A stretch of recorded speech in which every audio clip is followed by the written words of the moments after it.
Kinikilala at kaisa ng BHRC ang mga human rights defenders sa pagpapalakas at pagpapalaganap ng karapatang pantao. Ipinagmamalaki ng BHRC ang mga civil society organization ng Bangsamoro na walang tigil at laging handang magsilbi sa bayan.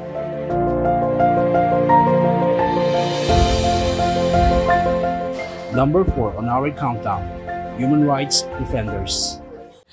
Mahalaga na pag-uusapan dito yung usapin ng mga karapatan ng mga human rights defender para naman doon sa mga iba't ibang forma o iba't ibang lumahok sa activity ito ay mayroong yung collaboration efforts na saan na ba natin dadalhin yung ating mga advokasya about sa human rights at paano ito mapagtutulungan ng mga CSO groups ng mga tri-people ang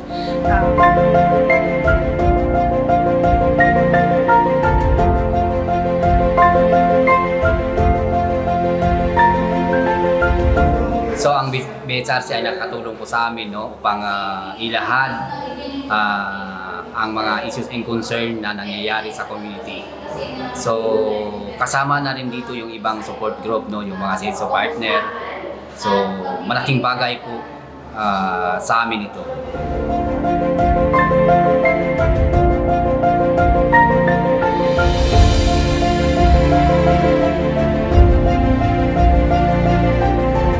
Tayo po ay nagpapasalamat sa Bangsamoro Human Rights Commission dahil po sa kanilang pakikipagtulungan sa mga agencies sa international communities. Ang human rights po ay mahalaga po sa atin na hindi lang po ang mga authority ang dapat na makakaalam nito, kundi po pati ang taong bayan, lalong-lalo na po ang Bangsamoro. Kung kaya't kami po ay nagpapasalamat dahil napabilang po kami sa programa ng Bangsamoro Human Rights Commission na pinamumunuan po ng ating mga kagalang-galang na mga leader sa BHRC.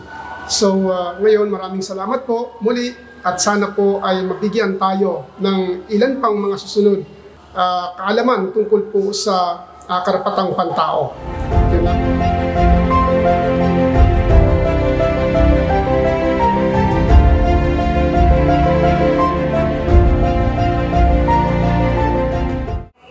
Mahalaga ang mga ganitong pagtitipon bilang pagbibigay importansya doon sa mga human rights defender na kahit paano malaman nila na mahalaga din pala sila yung kamustahin yung kanilang kalagayan, alamin kung ano na ba yung sitwasyon sa kanilang mga komunidad o sa kanilang mga nasasakupan.